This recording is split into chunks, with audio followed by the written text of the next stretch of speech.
नमस्ते माताओं और बहनों। हिंदू धर्म में सावन माह भगवान भोलेनाथ का आशीर्वाद पाने के लिए सबसे उत्तम समय माना गया है। इस माह नाग पंचमी के दिन नाग देवता की भी पूजा अर्चना की जाती है। सनातन धर्म में सावन माह के शुक्ल पक्ष की पंचमी तिथि को नाग पंचमी मनाई जाती है। इस दिन भगवान शिव के साथ नाग देवता की पूजा की जाती है। धार्मिक मान्यता है कि नाग पंचमी के दिन नाग देवता की पूजा करने से जीवन के सभी दुख कष्टों से छुटकारा मिलता है और नाग देवता घर के सदस्यों की रक्षा करते हैं। नाग पंचमी के दिन नाग देवता के 8 स्वरूप वासुकी, ऐरावत, मणिभद्र, कालिका, धनंजय, तक्षक, कर्टोकस्य और धृतराष्ट्र की पूजा की जाती है।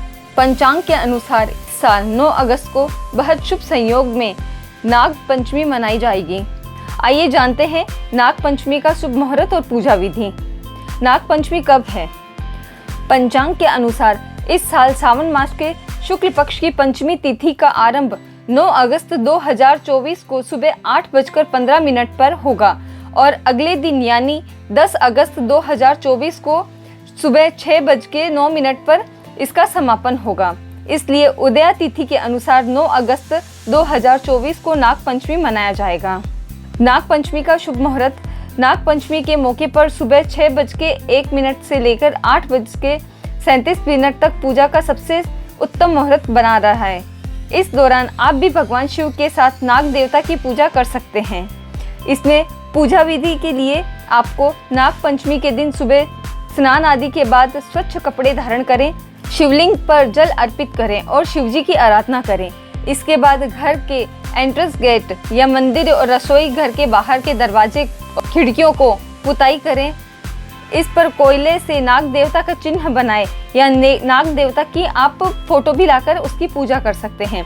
इसके बाद पूजा आरंभ करें और नाग देवता को फल, फूल, धूप, दीप, कच्चा दूध और नैवेद्य अर्पित करें।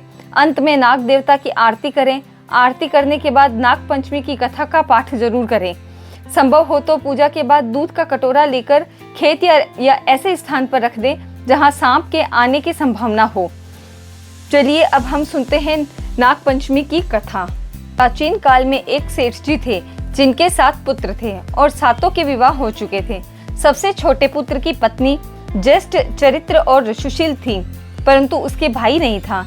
एक दिन उस घर की बड़ी बहू ने घर लीपने के लिए पीली मिट्टी लाने के लिए सभी बहुओं को साथ चलने को कहा, तो सभी एक साथ डलियां और खुरपी लेकर मिट्टी खोदने के लिए निकल पड़ी।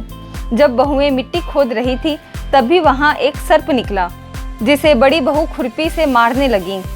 यह देखकर छोटी बहू ने उसे रोका और कहा, इसे मत मारो, यह बेचारा निरपराध है। यह सुनकर बड़ी बहू ने उसे नहीं मारा। तब तो सांप एक और जा बैठा।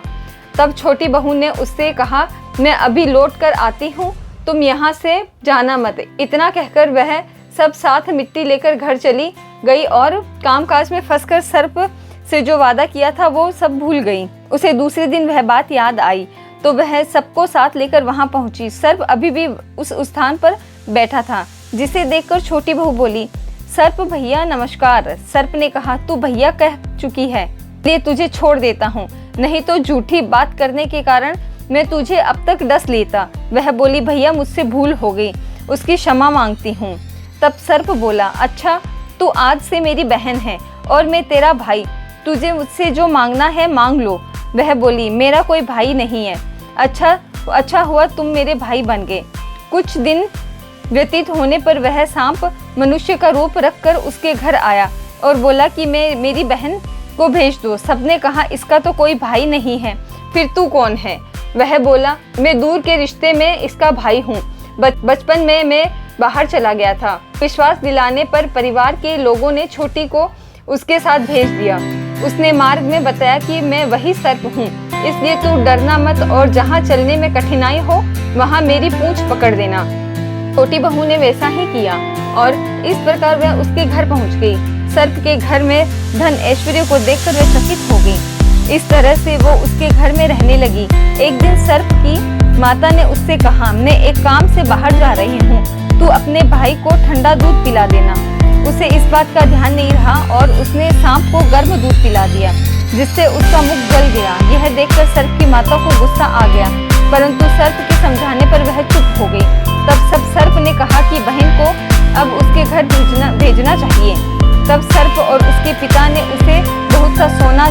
जवाहरत, वस्त्र, आभूषण आदि देकर घर पहुंचा दिया। इतना ढेर सारा धन देखकर बड़ी बहू उससे जलने लगी और कहने लगी कि तेरा भाई तो बड़ा धनवान है, तुझे तो उससे और भी धन लाना चाहिए। सर्प ने जब ये वचन सुना तो उसने सब वस्तुएं सोने की लाकर दे दी। यह देखकर बड़ी बहू ने कहा कि इन वस्तुओं को झाड़ने की झाड़ू भी सोने की होनी चाहिए। तब सर्प ने झाड़ू भी सोने की लाकर दे दी। सर्प ने छोटी बहू को हीरा मणियों का एक अद्भुत हार दिया, जिसकी प्रशंसा उस राज्य की रानी ने भी सुनी और वो राजा से बोली कि सेठ की छोटी बहू का हार मुझे चाहिए। राजा ने मंत्री को हुक्म दिया कि उससे वह हार तुरंत ले आओ।